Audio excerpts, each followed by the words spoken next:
Hello, my name's Daydreamer Dan, and Undertale music bangs.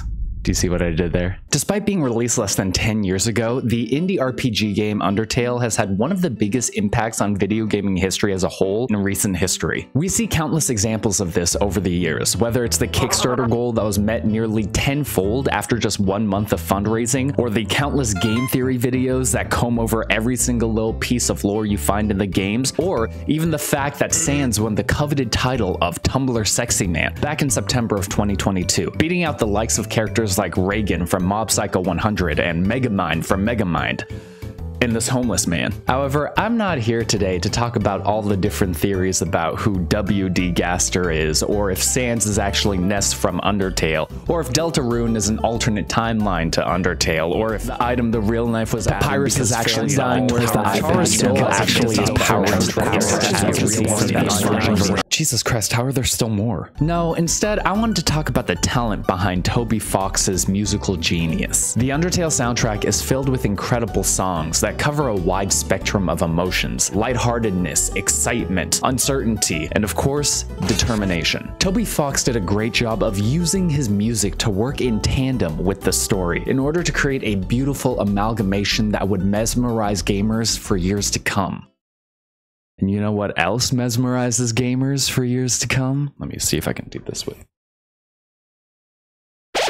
That's right, while I was listening to the soundtrack one day, I had a buck-wild intrusive thought go through my mind. What if you put on the Undertale soundtrack while trying to get freaky in the bedroom? It seemed like a silly question at first, but the more I lingered on boning to Bone Drossel or smashing to save the world, I started to wonder, what actually does make a song sexy? And are there any songs in the soundtrack that could potentially fill you with more than just determination? So today, I'm going to be talking about the research behind what makes a playlist sexy, and if we can use this analysis of oral pleasure in order to find which of the 101 songs off the Undertale soundtrack is indeed the best to boink to.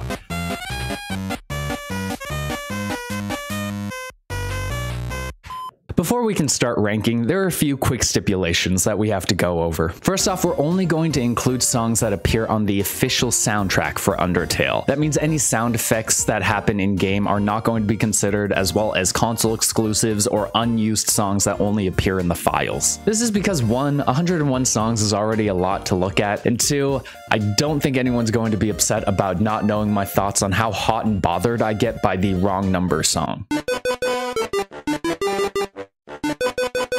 It is a fun song. So with 101 tracks to look at, I at first did not want to analyze each song individually. This was mostly to save on time, but I was also afraid of doing an in-depth analysis about how horny I got from a song called The Dog Song. So initially, I was going to try and categorize all the songs by their leitmotifs. Now, you might be wondering, hey, what's a leitmotif? Well, my sheltered little loser friend, hey, a leitmotif is a short musical theme that is repeated throughout a piece of work. You know that one scene at the end of the first act of Les Mis where the entire cast comes out so that they can sing One Day More? All the characters start singing leitmotifs based on songs that appear throughout that first act, which leads to this emotional experience where Wolverine is singing Who Am I? Stephen Hawking references I Dreamed a Dream, Borat belts out to Master of the House, and Russell Crowe tries his best. Similarly, Toby Fox implements leitmotifs throughout the Undertale soundtrack, leading to every single song being connected to one another through a series of themes, making the soundtrack feel more like a puzzle, but with even more headbanging. In fact, leitmotifs are so central to the Undertale soundtrack that there's actually a whole Wikipedia page that goes over every single leitmotif in the game and which songs contain them. With this knowledge, I attempted my first draft of the script, where I would try to find the sexiness of the songs based on their leitmotif. After all, dropping 101 songs down to about 20-ish different themes should probably save me a lot of time and be much more manageable.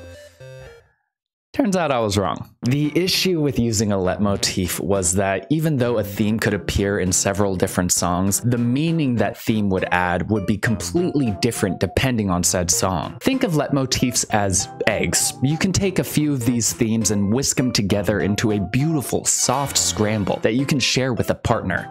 Or you can take those same eggs and throw them at the house of Adam Burns, the 4th grader who laughed at you on Footlong Hot Dog Day for throwing up in the middle of the cafeteria. Well, guess what, Adam? You're still living at home, and I'm making a 20-minute long video about f***ing to Undertale music. Who's the barf baby now? I just need a second, sorry. A good in-game example of this is the Sans theme. Much like its namesake, it's supposed to be a silly, goofy song that's supposed to emphasize the laid-back nature and signature wit of the character. However, it's used again later in It's Raining Somewhere Else, where it feels much more introspective and almost heartbreaking instead. With all of these differing moods, it was time to go back to the drawing board, and it looks like I had to individually analyze each of these songs to find out their penchant for thrustability. However, for the analysis of this video, we're not just going to be basing it off my gut feeling, but actual research that people did about the smashability of music. Vice.com actually interviewed a handful of people, asking them what kind of music they like to listen to when they're getting all down and dirty, and it looks like the consensus was that slow and sensual genres were much more preferred over fast and hectic ones. And this is further supported by research that was commissioned by Spotify themselves. They asked 2,000 people across all ages what they listened to while doing the horizontal hula, and they found that these were the 20 most common answers. Of the 20, 6 of them were R&B, which makes sense with R&B's roots in jazz and its use of heavy, insistent beats. It makes sense why songs like Sexual Healing could potentially rev up your partner's engines and even lead to the creation of rock music, the second most common genre on that list. So for Undertale, we're going to be analyzing the songs looking for characteristics of R&B, rock, and classical music, the 3 most common genres that appeared on that top 20 list. Also, quick tangent, but I don't know which one of you sick f***s said the Star Wars soundtrack, but what the f***? However, genre is not the only important thing that we'll be considering on the getting laid scale. We'll also be looking at the beats per minute or BPM of a song. After looking at 60,000 songs that people said they put on while making love, the researchers at Supplement Place found that the average BPM was at 119 beats per minute. They also looked at the top 20 most common answers in that same study and found that it was slightly lower at 110. So if a song falls between the 110 and 119 BPM range, or as I'm now going to refer to it as, the bone zone, we know that the bangs per minute are also going to be pretty good. However, with all that being said, I think it's time for us to finally begin the ranking. Let's start off with the least sexy songs. At the very bottom of the list, we have a group of songs that I will refer to as It's Just Noise, Barrier, Ooh, and Long Elevator. They're all just noise and not the noise that you want to hear in the bedroom. The worst of the worst, though, has to be Barrier, which is an agonizing 31 seconds long. Imagine trying to set the mood by playing the auditory equivalent of blowing air straight into someone's ear for over half a minute. That's not something a romantic partner would do, more so something an annoying cousin would try. The next set are songs that you can only find at Napstablook's house. Guladay, Pathetic House, Spooktune, and Spookwave. I promise you, I want to protect Napstablook with my whole heart. However, trying to put his song is like asking your partner if you can play your homie's newest SoundCloud release while you guys are trying to do the deed. You Idiot, Unnecessary Tension, Danger Mystery, and Dating Tense are all what I'm going to refer to as anxiety in auditory form. If any of these songs happened while I was trying to doink someone, I'd probably start getting really anxious and worrying about the laundry that I left in the washer for 2 days, or I don't know, taxes or something. The best of the selection does have to be Dating Tense though, because its BPM does fall within the bone zone. When it comes to bumping uglies, it's important to go with the flow. From foreplay to matching each other's needs, it's important to master the art of building up to a climax. Pun intended. These next 3 songs, Your Best Nightmare, Amalgam, and Let's Bring It In Guys, unfortunately turns this up to an 11, where it feels like the tempos and rhythms are just changing way too constantly, to the point where it feels more like someone sitting on the TV remote and you're just flicking through the channels. I'm also going to throw in Your Best Friend after this because it reminds me of clowns. And that's the last thing I want to think about while shaking the sheets. These next songs aren't bad in any shape or form, but they definitely are more comedic in nature. Tem Shop, Alphys, Temmie Village, Sans, and Dog Song. These are like if you were in the middle of woohooing Sims style, and then you looked over to your partner and realized that they were wearing a fake mustache. It's not the worst thing in the world, but it definitely would ruin the moment. I would like to unfortunately point out that Dog Song does fall within the bone zone. I really should have thought this through better. For the next two, we have Death Report and Live Report in that order. If you'd like to knock boots while the local news is on, go ahead. I'm not going to stop you, but I personally would not like to have the weatherman joining in. Next few songs don't have anything in common, so I'll just go through them quickly. Small Shock. It's just 2 chords. I never want someone to say, "Is that it?" in the bedroom, even if it's in reference to the music. Final Power. This is actually another song, Hopes and Dreams, played in reverse and slowed down in order to show you that the final boss is regretting his decision and trying to go back to everything to fix it back to what it once was. Cool in concept, not cool in between the sheets. No one wants to hear your fun facts while you're forking. After that, we have Burn in Despair, which is our most metal adjacent song. Yes, we all love a good hate, but the fast and hectic nature of this genre unfortunately makes it a bit less sexy. The next 2 songs are actually really good songs, but it's their ambiance that brings them this low on the list. Core approached and she's playing piano. They both sound like the music is playing in the distance. It's just like if you tried to play I'll Make Love to You off your iPhone and then it accidentally connected to your roommate's Echo. Doesn't matter how good the song is if you can't hear it. But The Earth Refused to Die, The Choice, and Chill are all extremely atmospheric. These songs seem more like something you'd play after taking some psychedelic mushrooms, not while trying to play Hide the Sausage. Although if you did both. If anybody tried to play 8-bit music to set the mood, like Start Menu, Once Upon a Time, or Menu Full, I wouldn't be trying to tap that. I'd be trying to take their lunch money because of how big of a f***ing dork that they are. Then we have Hotel, and can you really call this a hotel? I didn't receive a mint on my pillow or anything. Oh god. Muzak may be a great way to welcome travelers into your swanky hotel, but it's not that great to hump to. And with that, we are done with the bottom third of our list. We are done with the third. The middle third of this list are not necessarily songs that are bad to bow chicka bow wow to, but they're definitely better options. Starting off the middle of the pack, we have game show core songs. It's Showtime, Wrong Enemy, and Last Episode. Have I ever had The Price is Right playing in the background while I was trying to test the mattress with someone? Sure. Hasn't every God-loving American? Is it the best option though? Probably not. Similar to game show core, we have motivational speech core, which is just a bird that carries you across a disproportionately small gap.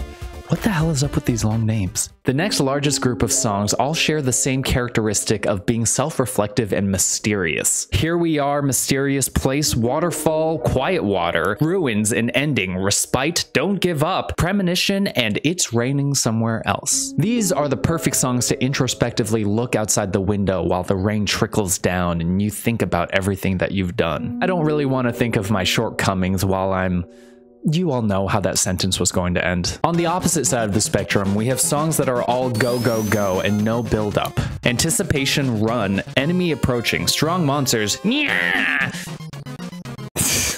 Can't do this. Spear of Justice, Power of Neo, Thunder Snail, Spider Dance, Dating Fight, and Undyne. They all go in raw with the bangers that they bring, but in the context of the bedroom, you'd probably need boxing level rest periods in order to keep up in between verses. Heartache, Battle Against a True Hero, and Determination all emphasize the sadness and the turmoil that the player, character, and monsters both feel when it comes to the moral choices that have to be made within the game. They are what I call sad bangers. Great songs, but a bit too James Blunt. Now we're going from emo to electronic. Another medium core and metal crusher. Ambient electric music is great for both active and passive listening, so Metal Crusher and Chill may not be the most distracting song to put on, but it definitely isn't going to be the most rewarding as well. Papyrus' songs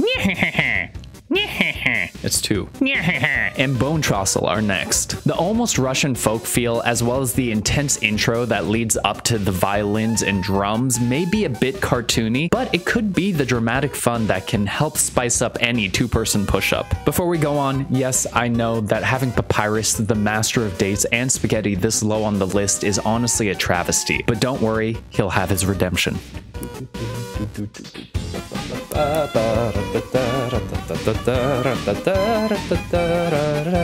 We then have a group of songs that all share that feeling of familiarity and a heartfelt connection. Home Music Box, Memory, His Theme, Undertale, Goodnight, and Home. These songs softly play and are perfect for setting a mood of a night of tenderness.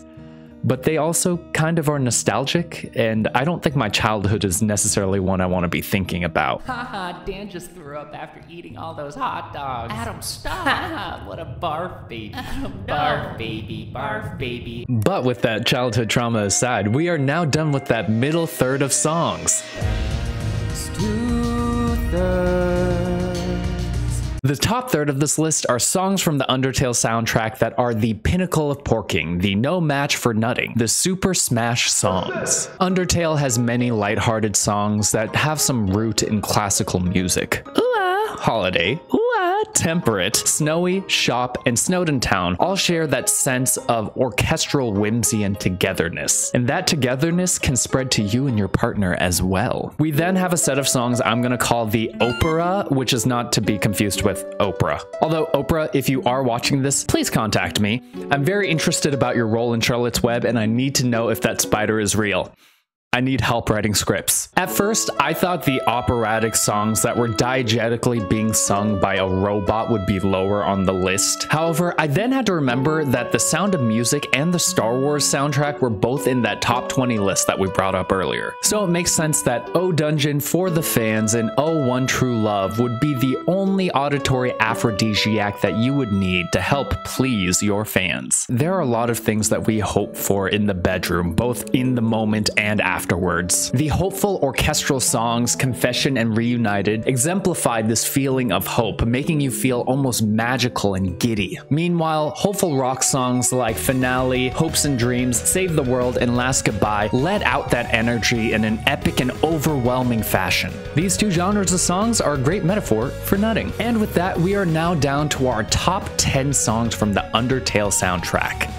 It's technically top 13, but some of these songs are just continuations of one another, so I'm just mashing them together. At number 10, we have the song that might play when you fight Sans. Contrary to its name, this song doesn't play at any point in game.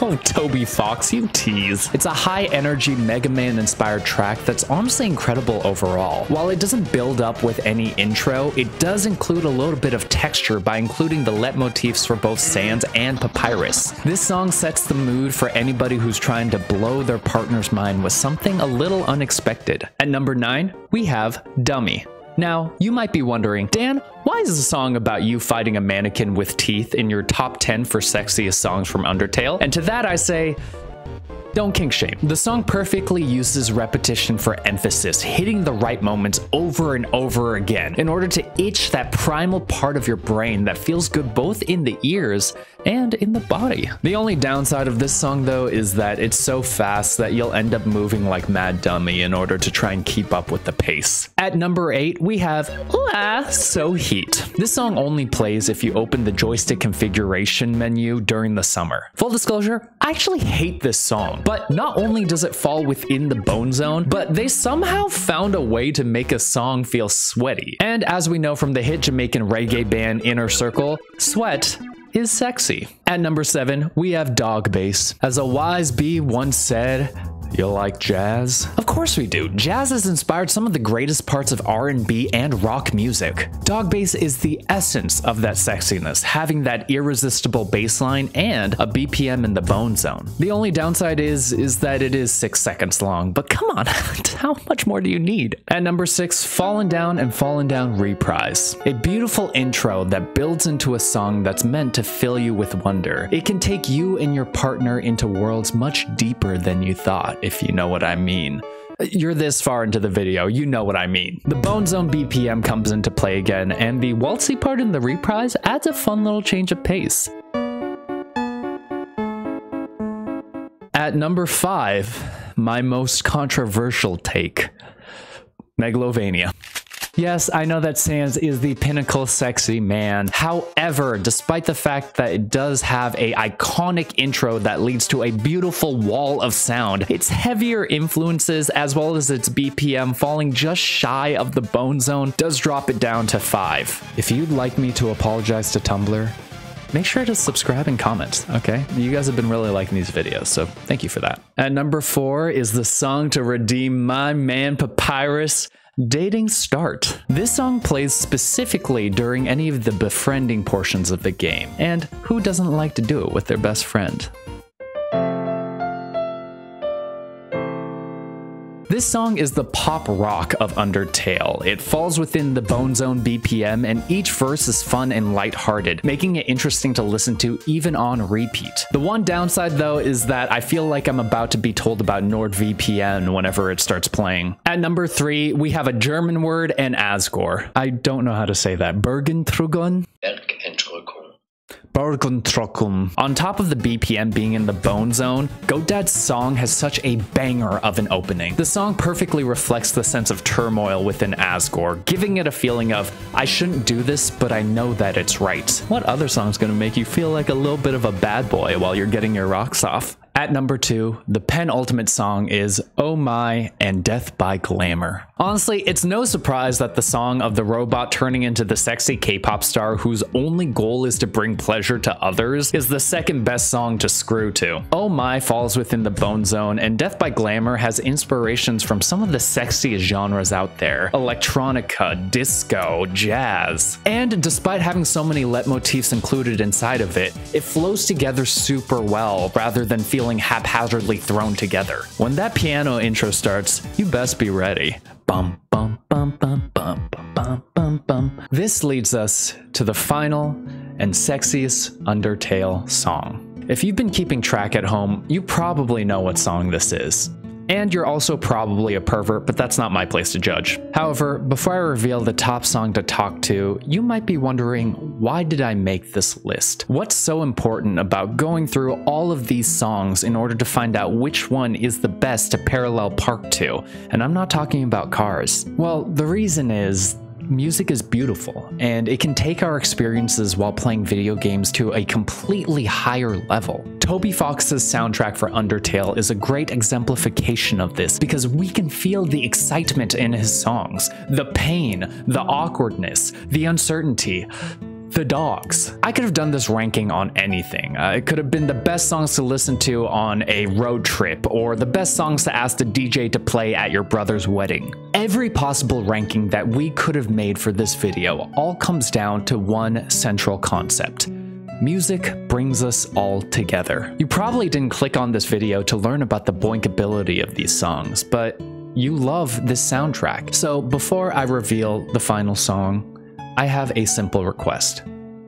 Make a ranking yourself, whatever it might be on, and share it with a friend. Have some laughs, learn a little bit, and at the end of the day, remember that Undertale music bangs.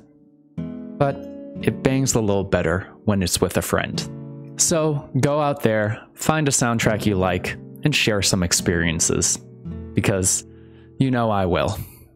And without further ado, the sexiest Undertale song is Megalovania. I f***ing tricked y'all. Sands, tumbler, tumbler, tumbler. You're gonna have a bad time. Okay, the real answer is Ghost Fight. It's jazzy, jazz is sexy, the BPM falls in the Bone Zone, Napstablook starts crying in the middle of the fight, and it's okay to be emotional in all situations. You can cry during sex.